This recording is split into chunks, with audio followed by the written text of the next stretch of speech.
let's focus on the situation in Iran. Could this be another revolution? Well, let's bring you a timeline of these protests. It started just a few days back on the 28th of December. Iran's rial, their currency, crashed to a record low of about 1.45 million per US dollar, sparking immediate economic fury as merchants in Tehran's Al-Adin and Charso markets shut down their shops. Then on the 29th of the month, there were strikes which rapidly expanded to Tehran's iconic Grand Bazaar. There was also a powerful viral video of a lone protester defiantly standing before riot police and motorbikes. He was dubbed Tehran's Tank Man. He spread online the protests, images of the Tank Man. Demonstrations erupted to places like Hamadan and Zanjan. Then on the 30th, students from major universities ended up joining the protests, amplifying calls for change, with security forces opening fire on the protesters as well in Hamadan amidst escalating clashes. On the last day of 2025, the 31st, the government imposed widespread business shutdowns across the country, in fact in 21 provinces, in a bid to contain the unrest. The first reported fatalities, were in fact identified at this stage. On the 1st of the month, workers at Tehran's very critical vegetable market joined the strikes. That resulted in further paralyzing daily commerce. Then the US got involved, with President Trump on the 3rd issuing a stark warning of potential American intervention if the regime escalates violence against demonstrators. There was also a severe 35% drop in internet traffic signals. At that stage, it's dropped further now. These were deliberate government outages to disrupt the coordination of the protests. On the 6th, exiled Kurdish political groups called for a nationwide general strike that added momentum. And between the 8th and 9th of this month, the exiled Crown Prince Raza Pahlavi urged Iranians to launch nationwide protests which have galvanized crowds. Authorities have also imposed a full nationwide internet blackout as demonstrations flared up intensely all across Iran. But let's now bring you our guests. I'm joined by Haleh Blake, a British-Iranian activist and co-founder of United for Masa. Let's bring up our guests. We're also joined by James Bowden and Dr. James Dorsey. Thank you all very much for being with us. Haleh, thank you very much for joining us on the program. You know, there's a complete news vacuum. We don't really know what's happening in Iran beyond just a glimpse of information that we're getting primarily out of Tehran. How widespread are the protests to the best of your understanding? The scenes we saw last night were incredibly widespread. Seas of people on the streets in all 31 provinces. The images are outstanding, and it really shows the support of the people of the Crown Prince's call for action. There is also another one arranged for this evening. What we saw was a historical day of protest. This was much larger than any other demonstration we have ever seen in the past 46 years. And of course, within an hour of those demonstrations, we saw the internet shutdown, which resulted in the information being entirely censored to the outside media. And as you know, there is no freedom of journalism inside Iran. So we rely on protesters, family and friends to provide us with accounts on the ground. And since last night, we haven't had that. But what we did have before the internet was shut off, that this was beyond everything anyone remembers in their living history in the past 46 years. And that in itself is making history today. Haleh, we've seen massive protests by women in Iran in the last couple of years. Those were eventually shut down, but the sense of anger and seething which exists in Iran never really went away. Are women a key part of the protests across the country now? Of course they are. Women have been at the forefront and carrying on civil disobedience on the streets and within the country every day. But this anger is nationwide across all ages, gender, and also against all segments of the society. As you can see here, we have women, elderly women going out to protest. We saw images of people in wheelchair outside protesting last night, and that in itself is showing the anger and discontent of the entire population in one go. And people have become brave to come out. They're overcoming the fear of the regime. We've had practices in the past during women life freedom movement, but we're seeing the anger is now taking over, and they're further intensified in their nature, and therefore they want. You may see images of people taking over governmental buildings. We were not at that stage previously, and as you can see the images, they're just some incredible images of people on the streets being beaten up, shot at, and killed. James Bowden, in your opinion, is this the beginning of the end of the Khamenei regime?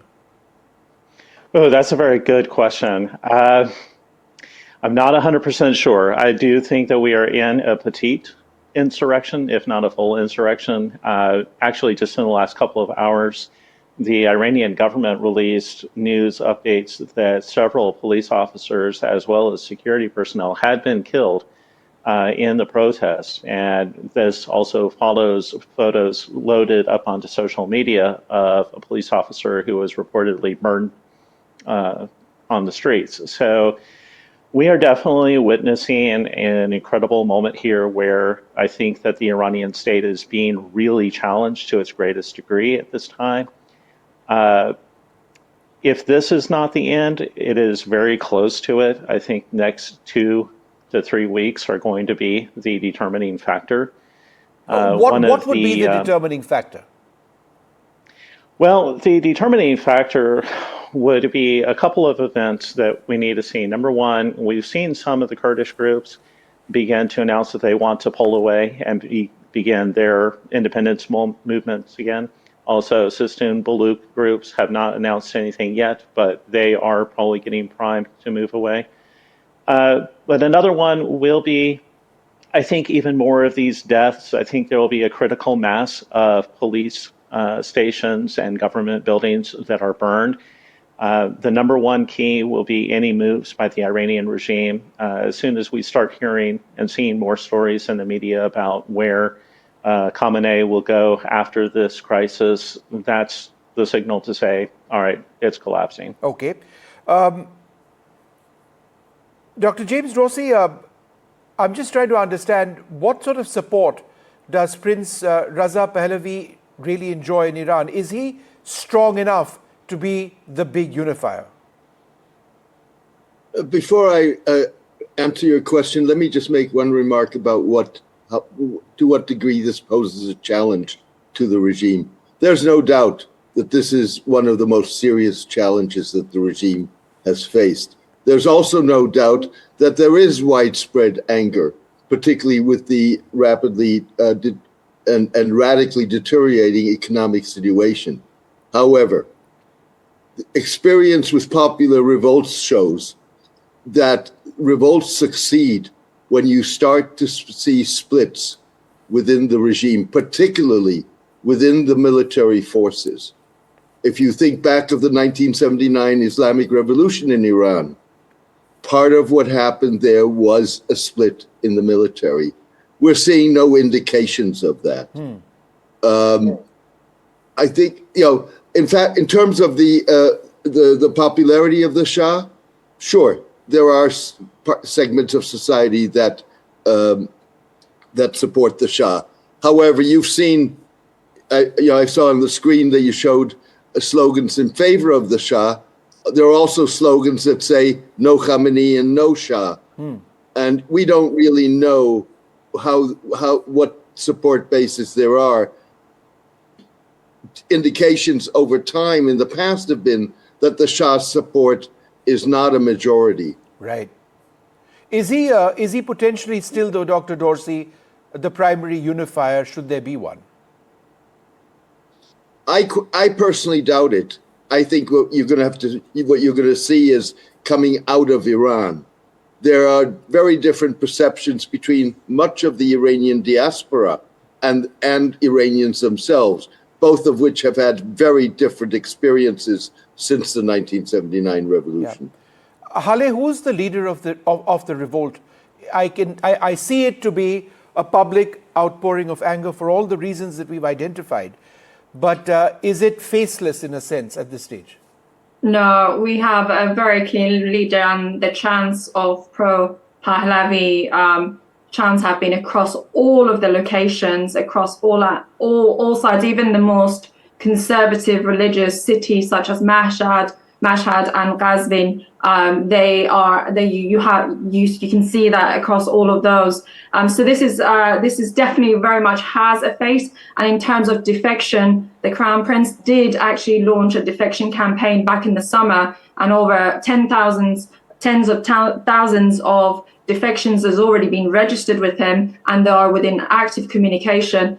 This is very much on we have a leader, it's very clear, to take us to a democratic Iran, get us to ballot boxes, and that is what we want, a very secular, democratic Iran in the future. James Bowden, I think Dr. Dorsey makes an important point when he says that we haven't really seen cracks in the military. I have seen a couple of accounts of soldiers in areas deciding not to take on the crowds, moving away from their posts and the like. Is that something that you're getting as well? In a sense, defections? Well, I have not heard that report, but that is very important. And any government that starts to have rot at that lower level of soldiers not wanting to respond to government orders to suppress a riot, then you are on your way to government collapse. We've seen this repeatedly in world history, where when governments really do start to fall apart, it generally, as he said, it does creep up from the military. But that is, I think, based on a realization that their efforts are not succeeding, and in fact are resulting in just harder and more steadfast resistance. Dr. Dorsey, let's talk about Donald Trump, his threats. In terms of, and what he said is that if there are attacks, mass attacks on the Iranian people, then America would respond. Could that be, the way this ends up going, that the size and scope and the scale of the protests are influenced directly with how America impacts what's happening on the ground? I think what you're seeing at the moment is that Donald Trump's threats of intervention or penalizing the regime militarily if there is mass killing of protesters is in some ways allowing the regime to blame all of this on foreign forces. That's, I think, one aspect of this. The other aspect of this is, what does that mean if Trump is going to make the Iranians pay hell and use his military force to do so? What I think you're not going to see is an invasion of Tehran to protect the protesters. You probably would see strikes against military facilities outside of areas where the protesters are on the streets. And whether that's going to really persuade the Iranian regime to change track, I think is questionable. Hale, in terms of the protesters and the groundswell in Iran, how do they see Donald Trump presently? I think his strong tweets and messaging out to the Iranians really made them braver to really step out. They felt that they had the backing of the president of the United States. And they really relying on his leadership they're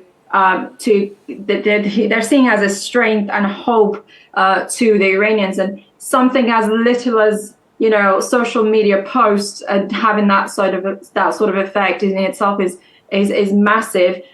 Well, in terms of boots on the ground, we don't really want an intervention as Iranians. We are able to get this over the line. We just need the West to stop negotiating with the regime. We need the West and America to take a really strong leadership, which we can see from President Trump, and we really need them to delegitimize the regime and insert pressure on their IRGC funding. And so we really need the West to take a really strong stance there, and also to pressure them and to stop them from bringing human resources, from other countries for the crackdowns. I think those are the big asks from the Iranian community. James Bowden, ultimately it's the economy which is really hurting. The fact that you've had shops shut, markets shut, the currency collapsing entirely, inflation shooting up, is that likely to be perhaps the biggest trigger for these protesters beyond any of the larger political reasons that we've sort of discussed on this program? Oh, absolutely. Bear in mind that these protests, well, there have been protests and there have been strikes going on in Iran for over the last year. Daily, I monitor everything as much as possible that comes out of the region, and including Iran. And I see constant oil workers, teachers, doctors, unions striking. They have been protesting and calling for changes for a long time. Then in early December, and I think what was the real catalyst of this was the US seized the oil tanker, I believe called the Skipper, on December 10th. That was sanctioned Iranian oil. Then on the 23rd, we heard that either it was Iran or Iraq that was stopping to move gas from Iran to Iraq. That also did further damage. And so, yeah, these are people who are struggling. They want water. They want electricity, they need basic human necessities, and they're not getting it from the government. And the government hasn't been getting the message that they need this. They have been investing heavily in their military and infrastructure on that end and ignoring the Iranian people. So yes, this is not ideological. This is not a, hey, let's have freedom or a hijab issue. This is, I want to live and be able to live right. Haleh, as somebody who's spoken about the need for genuine freedom in Iran, could you give us examples of how your own family back in Iran has been repressed, how you've sort of suffered as a result of that, how there continues to be turmoil in a sense, there are no real freedoms on the one hand, and on the other hand, Iran is, contrary to how it's reported, is fairly advanced, very decent healthcare, very decent infrastructure, at one level reasonably prosperous. So, there are two Irans that you're talking about. One where there's the repression that people suffer from, and one, several aspects of the economy which are still fairly progressive. I think the repression, we talked about it in 2022 and 2023 in detail about women's rights, minority rights, and all of that. But what is worth mentioning here is that it's a 90 million highly educated population, and despite having 10 times resources per capita, 70% of the Iranian population actually live under the line of poverty. There are a large portion of that 70% are unable to meet some of their basic needs. We have heard of cases where people have been unable to buy meat for at least a year. For a rich country such as Iran, that is entirely not acceptable. And the way people see this is that all of the funds and the income of Iran is injected, is pushed out to the proxies. And that's where you have seen one of the chants is people say no to Gaza, no to Lebanon, I give my life to Iran. That comes from that place of so many unable to live, knowing how much resources is available and should be within the Iranians. They also know that this regime will never going to change, never going to adjust to the people's demands.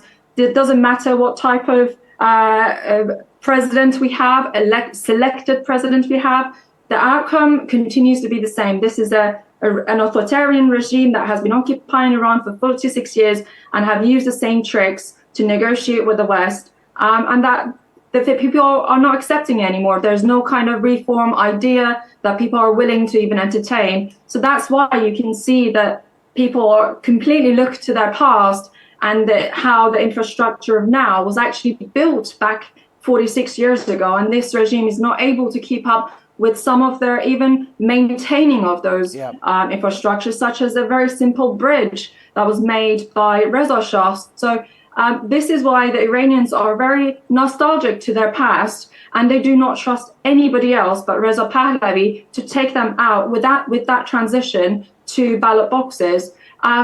So, I mean, again, for a rich country like Iran, peace should be prosperous, such as the other Persian Gulf countries we see across the south of Iran. Well, hopefully, whatever takes place is, there isn't a bloodbath on the ground, that these protests do result in fundamental change on the ground. The freedoms you speak about actually come back. But for the moment, let's hope that the law and order situation, by which I mean there is no violence on the ground, remains the priority. We leave it over there. Thank you very much for joining us.